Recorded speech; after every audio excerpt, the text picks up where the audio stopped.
I finished reading the note my lawyer had just handed me and smiled, then shifted my gaze to the other end of the room. Laura, my hopefully soon-to-be ex-wife, was there with her lawyer. She looked over and gave me a nervous but confident smile. Nervous because deep down she really didn't want the divorce I was seeking. I had provided her with a good life for the past 25-plus years. She was able to stay out of work without any pressure to go back to work, even after our youngest left for college at the beginning of the year. She was sure we would have made up if only she had been assigned a counselor who shared her point of view. Of course, then her life of luxury and leisure would have continued uninterrupted. In fact, she was so confident that she had pinned all her hopes on it. Confident because it was Judge Reynolds who was our family court judge. It was said of the infamous Judge Reynolds that he had a collection of male scrotums hanging on his office wall, so extensive that you could barely walk through the door. He never, not once in his entire career, sided with the husband no matter what the wife did. He could give the cheating wife a house, and the offended husband would pay all the utilities. Non-working wives were usually paid alimony that would rival the GDP of a third-world country. Meanwhile, the ex-husband was left living in a shoebox at the county dump, wishing he had enough money to afford macaroni and cheese. Yes, for the past 15 years or so, Reynolds has been a man universally hated by a large number of divorced men in our county. You may ask why his disgruntled ex-husband didn't straighten him out sooner? It may have had something to do with his personal wealth, some of which he distributed to local charities, usually through his beautiful young trophy wife. Alternatively, it could have been his support by the powerful local Christian lobby. Personally, I thought the only reason he wasn't fired years ago was because he must have had pictures of someone very high up in the legal hierarchy in a compromising pose with a sheep. Oh yes, Laura had a reason to feel confident and smug. At that moment, the bailiff stood up and shouted, "Stand up, everyone!" I reluctantly stood up as all 150 pounds of Judge Jeffrey Reynolds clumsily walked through the side door at bench level and teetered toward his reinforced chair, which creaked protestingly under the weight of his body. He looked flushed from dragging his bloated body from lunch to his bench. He glanced at the notes lying before him, then nodded to the bailiff, and he spoke. "This is the continuation of Brown v. Brown, the Honorable Judge Reynolds presiding." The courtroom was filled with the rustling of clothes as asses hit the seats. I might as well not have bothered to sit down when he nodded for me to stand up. The judge looked at me mockingly and said, "I see that 5 days ago you completed your last stay in prison, Mr. Brown.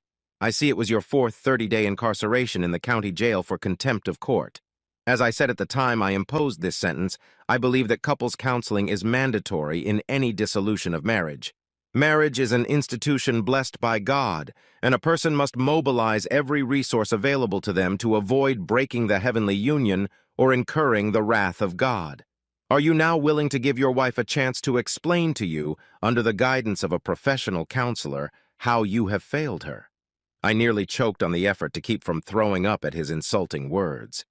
This guy could have made Mother Teresa lose her temper and throw something at him, but instead, I forced my voice to sound strong and steady. "If, after you and my wife hear what I have to say, you both still want me to participate in this counseling charade, I'll agree." I was surprised that I was able to finish that statement, even though my attorney told me that the judge was obligated to let me say whatever I wanted to say. This judge had a record of being largely unrestrained in breaking the rules to serve his own unhealthy ends. "Well, then speak your mind, but please keep it short. I have a busy schedule of marriages to save." I cleared my throat and began. "Like I said, in my 27 years of marriage, I've had plenty of opportunities to lose my way. I still have my looks, and rich and powerful men attract a certain type of woman who throws themselves at you. I've never let up, despite the stress of starting my own business and growing it to its current size. I think I had a right to expect the same from my wife, after all. She hadn't worked outside the home since she found out she was pregnant with our first child. She didn't have the responsibility of being the sole breadwinner for the family, the stress of running a business, or the enormous workload that I did. Besides, you were right. Marriage is an institution blessed by God, and we both stood before one of its representatives and swore fidelity to each other. Go on, Mr. Brown. We've heard this rant before." I am simply saying, Your Honor, that I do not think in any way that I deserve the treatment that I received on March 20th of this year. The judge rolled his eyes but did not interrupt. I did not deserve to come home early from work to find a guy sitting in my living room and the sounds of sexual activity coming from upstairs. I also didn't deserve the shock I got when I started up the stairs and the guy in the living room yelled at me, "Hey, don't cut in line, I'm next." I noticed that at this point Laura looked visibly disturbed. She may be a slut, but she certainly didn't want our dirty laundry on display. The judge interrupted me. It's not my place to comment on the morals of society. I need to make sure the institution of marriage is protected and the family unit is safeguarded. I wanted to shout, "What the hell is the family unit? Our kids haven't been home in a long time and they haven't spoken to their mother since she admitted to her disgusting behavior." But I did that last time and incurred the wrath of the judge and earned an extra 3 days in the cell. So I shut up and sizzled with the good judge's stare. I also don't think I deserve to walk into my own bedroom and see my wife lying on her back with her legs around some young gym teacher's buttocks. I know for a fact that I didn't deserve that humiliation when I was told to go downstairs and wait for them to finish. The only bright spot in my shitty life over the past 5 months was remembering the look on that gym rat's face when I ignored my wife's instruction to go back downstairs. First, the annoyed look when I pulled him away from my whore wife. Then the look of utter horror when I threw him backwards down the stairs. He ended up with bruises and a broken collarbone before I threw him his clothes. The guy waiting in the living room ran off when I gave him a hard look. He was still unknown to the police and therefore not a witness. The judge interrupted me again irritably. "When will your assault case be heard in court?" "At the end of next month, Your Honor." As I've said 1,000 times, Mr. Brown, the actual conduct of the parties to a marriage is irrelevant. What matters is the principled approach. You could come home and catch your wife with the entire local soccer team, but I wouldn't care. I would still defend the sanctity of the marriage and her rights. Domestic violence can never be excused, even against a man who helped your wife adjust to your shortcomings as a husband. I explained that all of this will be handled by a counselor. As you may know, I see it as my job to economically punish spouses who either don't participate in counseling or ignore its benefits. The smiling fat man then leaned back in his chair, allowing me to continue. I continued without paying attention to what he said. "I certainly didn't deserve the conversation I had with my wife after her lovers left. Obviously, I am a fantastic husband and she loves me madly, but no man can satisfy her these days, and so she is adamant that she will continue to have lovers. She told me I could either get over it or file for divorce, at which point, in her words, I'll be blown away." A slight smile at the memory of that. Those words on tape were the reason the kids wouldn't talk to her, and her friend list shrank several times over. The fat man in the court chair couldn't help himself again. "Why do you insist on boring us with your denunciation, Mr. Brown? I have explained several times that your wife's behavior, past and present, is irrelevant here.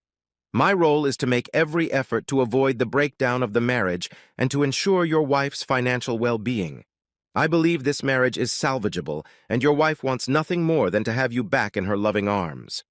I warn you again, if you do not participate in the counseling I have ordered and return to the duties of a husband, the award I will make to your wife will be much higher than your attorney is suggesting, and you will go nowhere." So, thought I, once again women can do no wrong. It had nothing to do with money, she just had needs. I'm going to burst that bubble. As I said earlier, Your Honor, if after my wife hears about the deal I am offering, she still wants to seek counseling, I will reluctantly comply. But let her be warned that the expiration date on this deal is 1 hour. If there's no signature within the hour, we'll go to counseling, which won't change anything. But even taking into account your legendary decisions, her ultimate reward will be less than this offer. I do wish you would not tarnish the great institution of marriage by reducing it to a value expressed in dollars and cents. That being said, what is your offer?" My attorney finally got up to speak, reciting the offer we had agreed upon. "My client will transfer ownership of the Brown family home to Mrs. Brown, paying all government fees upon said transfer. He will transfer 90% of the value of all bank accounts opened in his name only and in the joint names of Mr. David and Mrs. Laura Brown to a bank account of her choice. In addition, He will sign a document promising to transfer 40% of all future profits of Brown Engineering or any other legal entity he establishes in the future in Australia to the former Mrs. Laura Brown. To do this, my client expects Mrs. Brown to relinquish all need for counsel, cease all opposition to the divorce, and return to her maiden name as soon as possible. I could see Laura and her attorney having a heated discussion at their table. Then her attorney rose. "Your Honor, if Mr. Brown's offer is indeed as generous as stated, we will be happy to sign the deal within the hour." His noble laxity looked disappointed that greed had once again trumped principle, but as he looked at them, he realized that the matter was hopeless. Pending receipt of a signed copy of the relevant proposal, I hereby dissolve the marriage of David and Laura Brown. The dissolution will take effect in 30 days. He banged his gavel. We all stood up. His chair groaned in relief as he waddled away. I glanced over at Laura's table and saw that both she and her lawyer were grinning like Cheshire cats. She, because her life of excess and luxury could go on indefinitely. He, because of the large percentage he would earn on the deal. As I watched, he began to read into the details of the deal. I wished I was there after Monday. It would be the first opportunity to find out that the house Laura had taken full possession of was mortgaged up to its eyeballs. The bank accounts were almost empty, and I no longer owned any companies in Australia. My lawyer called 2 hours later to say that the judge had ratified the deal and was busy ruining some other poor guy's life. I packed the last of my belongings, checked to make sure my passport was in place, grabbed a $300 bottle of sparkling wine, which by law we were no longer allowed to call champagne, and headed to my friend with benefits. In my defense, I didn't date Lucy until after Laura ruined our marriage, and for all you Puritans who scream, "But you're still married," I considered the marriage over as soon as Laura's behavior became public knowledge. So I'm not perfect, sue me. Lucy is younger than my 47, and I must say, not that smart. But she does have a very generous soul, the most fantastic blue eyes, and a stunning body that supported my wounded ego as she seemed to appreciate my size and stamina. It took almost 4 weeks to seduce her. Again, in my defense, it's hard to get into any kind of relationship when your stubbornness keeps getting you locked up in the local jail. After I tasted her charms, she really wanted more of mine. As soon as I heard the deal was done, I called her to see if I could come. She said she was free at the moment, but had another appointment around 7. I knew she couldn't always stop drinking, so I didn't open the bottle until we were in bed with her. Walking naked to the refrigerator, I returned to the bedroom with the expensive bottle and 2 glasses. Lucy giggled from the 3rd sip from the first glass to the bottom of the second. She was like a possessed, insatiable woman. After a month of being locked up, I had plenty in the tank, if you know what I'm talking about. Just as we were both coming down from our high, her husband squeezed through the door with difficulty. Lucy was in no condition to speak, but I was. "Hello, Judge Reynolds. Welcome home. I was just helping Lucy adjust to your shortcomings as a husband. I wasn't in the country to file an assault charge because I now live on a tropical island that doesn't have an extradition treaty with my country. The fact that I delayed the legal process allowed my attorney's partner to finalize the preparations for all the cases as I wanted. My business was sold to a company with a Swiss address for a small fraction of its value. A thorough search of international records might have revealed that the new owner was my brother, but I'm pretty sure my soon-to-be ex-wife didn't have the resources to trace things that far back. Most of my other assets have been sold, and the proceeds, along with the bulk of our bank accounts, have been transferred to company accounts or placed in a secure trust for my children's education. They will both be able to go to the most prestigious universities at home or abroad, and they will have money left over to give up. Of course, Laura would get half of what was left when their education was completed, but since it would be at least 5 years before that time, I personally didn't care. The downside to my new home was that I was also unable to attend the assault hearings for Judge Reynolds, or should I say, former Judge Reynolds. After the shock of catching me in bed with his wife had passed, he pounced on me with fists. Lucy, a little stupefied by the combination of alcohol and my caresses, tried to come between us. He knocked her down with one meaty elbow. I let him land one blow on me before I brought him down with a knee to the groin. It looked great on the footage from the camera on the bedside table. He was expelled from the Law Society and jailed for 2 years for assaulting Lucy. After becoming an embarrassment to the entire local legal community, the judge who sentenced him refused to place him under any special type of protective custody other than general prison.